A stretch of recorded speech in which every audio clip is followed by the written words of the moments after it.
महानगर पालिका और बिल्डरों की धोखाधड़ी के किस्से तो आपने कई सुने होंगे। इस मामले में ये दोनों नंबर 1 पर हैं। आम व्यक्ति अपने सपनों का घर पाने के लिए अपने जीवन की पूरी पूंजी लगा देता है, लेकिन कई ऐसे लोग हैं जो लोग बिल्डरों के चंगुल में फंस जाते। ना ही उन्हें अपने सपनों का घर मिलता, ना ही उनके द्वारा लगाई गई रकम वापस मिलती है। कई लोग आस खो बैठते हैं, लेकिन कहते हैं ना, अगर आप सच्चाई के लिए अपनी लड़ाई जारी रखते हैं, अगर आप डटकर खड़े रहते हैं, तो कहीं ना कहीं जीत आपकी जरूर होगी। वो परिवार जो आस खो बैठा था, लेकिन कहीं ना कहीं उनकी जंग जारी थी। 35 साल बाद आखिरकार 70 परिवारों को वापस से उनकी लगाई गई रकम मिली, जो बिल्डरों के चंगुल में फंसे हुए थे। आपको बता दें, 70 परिवार जो कि आज के 35 साल बाद जो आरबीआई के कर्मचारी थे, उन्होंने जमीन खरीदने के लिए बिल्डर को पैसे दिए, लेकिन बिल्डर की चंगुल में फंस गए और उन्हें ना ही जमीन मिली थी, ना ही पैसे।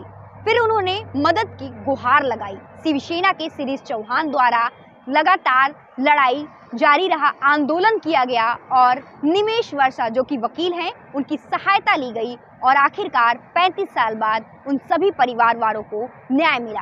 आइए सुनते हैं अपनी खुशी जाहिर करते हुए परिवार वाले शिवसेना के शिरीष चौहान और वकील निमेश वर्षा ने क्या कुछ जानकारी दी। देखो, ये रिजर्व बैंक के कर्मचारी थे और उन्होंने 1988 में यहाँ बुकिंग किया था नालासोपारा में, और ग्रुप बुकिंग किया था, लेकिन बिल्डर ने उसका सोसाइटी पहला रजिस्टर नहीं किया था, इसलिए टाइम लगा और उनको बिल्डिंग तो पूरी हो गई थी 80%। 3 बिल्डिंग का काम 80% हुआ था और एक बिल्डिंग का 40% हुआ था, आरसीसी हुआ था, बाकी का काम बाकी था। तो कम से कम 75-80 लोगों का ये बुकिंग था और उनका उसी टाइम कम से कम 335 का रेट था, 235 का रेट था, जो 88 में नालासोपारा में सबसे हाईएस्ट रेट था। और उस टाइम उन्होंने बुकिंग का पैसा दिया था, काम 80% हुआ था, 80% के ऊपर पैसा ये लोग ने दे चुके थे। कोई लोग तो 100% उस टाइम जो 1,40,000 कुछ अमाउंट होता था वो दिया था, किसी ने 80,000 दिया था, किसी ने 1 लाख दिया था। ऐसा कम से कम 60-70 लाख रुपए उन्होंने पेड किया था। और उसके बाद 88 से कम 5-6 साल में बिल्डिंग पूरा हुआ था, लेकिन बाद में इस पे आदिवासी का कुल चढ़ गया और आदिवासी लैंड होने के नाते वो आदिवासी ने अपील किया कलेक्टर के पास और कलेक्टर ने वो काम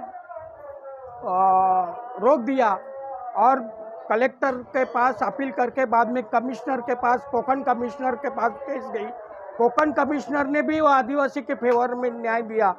इनका बिल्डर जो था बीके एसोसिएट्स, उनके पार्टनर, वो लोगों कोर्ट में हाजिर नहीं हुए, इसलिए एक्स पार्टी डिसीजन हुआ और ये लैंड विथ बिल्डिंग आदिवासी को हैंडओवर किया गया बाय गवर्नमेंट। और गवर्नमेंट ने वो हैंडओवर करने के बाद उसके बावजूद भी कम से कम 10-15 साल 20 साल उसमें गया और बिल्डिंग वही रेडी थी, लेकिन वो प्लॉट कोई दूसरा आदमी लेने को तैयार नहीं था। लेकिन 1916 में 2016 में अनिल गुप्ता नामक बिल्डर ने वो लैंड खरीदा, आदिवासी लैंड होने के बावजूद, और उसका जो सेल परमिशन वगैरह जो करना रहता है, आदिवासी कुल हटाने का काम, उनका सेल परमिशन लेना और ये सब, उसके लिए गवर्नमेंट तक उसने गवर्नमेंट का जो पैसा भरना होता है वो भर दिया और आदिवासी को पैसा दे के वो लैंड उसने अपने नाम पे करके ले लिया। और बाद में उसने Sainagar cooperative housing society register किया और इनका प्लान के ऊपर दूसरा प्लान, रिवाइज प्लान सादर किया नगर पालिका में, और नगर पालिका में वो प्लान सैंक्शन हुआ। और कोरोना काल में 2020-21 में उन्होंने पूरा बिल्डिंग तोड़ के नया बिल्डिंग का काम चालू किया और अभी तो कम से कम 99% काम पूरा हो गया है। उसी के लिए रुका था। अभी उसके बाद हमने जो इनका जिम्मेदारी लेके जो उसका फॉलोअप किया, इसलिए आज और ये नतीजे पे आए कि जिन्होंने उस टाइम 88 में जो पैसा दिया था वो पैसा उनको वापस चेक द्वारा बिल्डर से हमने वसूला है और वो अभी डिस्ट्रीब्यूशन का काम हो रहा है। वो बेचारे बुजुर्ग लोग हैं, कई लोग उनके गुजर गए, लेकिन उनके जो वारिस है उनको ये पैसा मिलेगा। कितनी राशि दी जा रही है और कितना परिवार? कम से कम 70 लाख के ऊपर राशि दी जाएगी और 70 लाख के करीब वो पैसा वापस इनको मिल रहा है। परिवार की संख्या की बात करें तो कितने लोग? कम से कम 70 लोगों के ऊपर परिवार इनका है। नहीं, ऐसे हमने हाईकोर्ट में 2014 में भी हमने एक PIL फाइल की है और ऐसे सोशल फील्ड में हम लोग काम करते ही आ रहे हैं।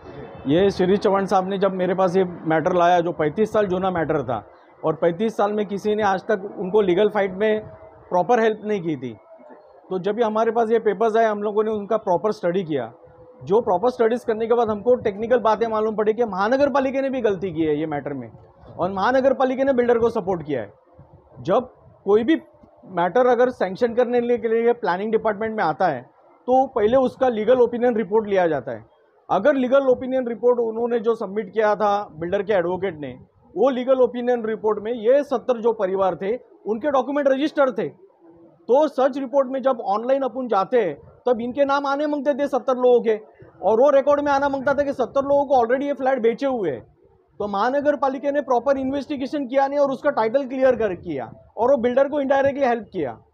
तो ये टेक्निकल बात हमने ऑन रिकॉर्ड लाई कि इनका जब सर्च रिपोर्ट ही गलत था, थर्ड पार्टी इंटरेस्ट क्रिएट हुआ था, तो इनका जब तक रिहेबिलिटेशन और रीडेवलपमेंट का प्रोसेस होना मांगता था बिल्डिंग का, तुमने डायरेक्टली सैंक्शन क्यों किया इनको? तो ये सब कमेंसमेंट सर्टिफिकेट को स्टॉप वर्क नोटिस, उनके OC के लिए स्टॉप वर्क नोटिस, और इन्होंने फर्जी कागज बनाए थे बिल्डर ने और फर्जी सोसाइटी रजिस्टर की थी। वो सोसाइटी हमने CBD बेलापुर में चैलेंज की। जब ये सब टेक्निकल बातें आई ऑन रिकॉर्ड तभी उन्होंने ये किया कि चलो अभी बैठ के सेटलमेंट करते, और 35 साल जुना मैटर था, कोई पैसा खर्चा करने के लिए तैयार नहीं था। तो बाद में श्री चौहान साहब ने और हम लोगों ने डिसाइड किया कि एक्चुअली अगर बिल्डर अपने को प्रिंसिपल अमाउंट दे रहा है और सेटल कर रहा है तो प्रिंसिपल अमाउंट दे के तो आज ये 70 लोगों को, परिवार को, इनके प्रिंसिपल अमाउंट आज मिल रहे हैं, रिटर्न मिल रहे हैं। जो टोटल 70-80 लाख रुपया है वो टोटल मिल रहे हैं, कंपनसेशन नहीं मिला क्यों ऑलरेडी डिले बहुत हो चुका था। तो एटलीस्ट हम लोग सेटल कर पाएंगे, उनको प्रिंसिपल अमाउंट तो मिले। हमारे जो ये बहुत जुना पुराना श्री चौहान साहब और हमारा एडवोकेट, इन्होंने जो हमको न्याय दिया है वो न्याय हम लोग इसमें हैप्पी है, क्योंकि हमारा 35 साल, मैं तो 1988 में ये सोसाइटी बुकिंग किया था, हमें तो 100% मालूम था कि ये कुछ होने वाला नहीं है अभी, तो हमको न्याय मिला, उसमें सबके तरफ से उनको मैं धन्यवाद देना चाहता हूँ। अपेक्षा केली होती पण बरीच वर्ष झाली आमच्या नशिबात मला वाटतं घर नव्हतं आणि तसंच झालं, आमचे पैसेसुद्धा गेले आणि घर पण गेलं। तर आता ह्या शिवसेना शाखा प्रमुख श्री चव्हाण साहेबांनी, परत ते वसाहते वकिलांनी आणि आपले हे गांगण साहेबांनी जे काही आम्हाला आमचे पैसे प्रिन्सिपल अमाऊंट परत मिळण्यासाठी जे प्रयत्न केले आणि चोराच्या हातची लंगोटी म्हणतात त्याप्रमाणे आम्हाला आमचे पैसे मिळाले थोडेफार, त्याबद्दल मी सर्वांचे आभार मानतो आणि सर्वांना चांगले शुभाशीर्वाद देऊन हे माझे 2 शब्द संपवतो।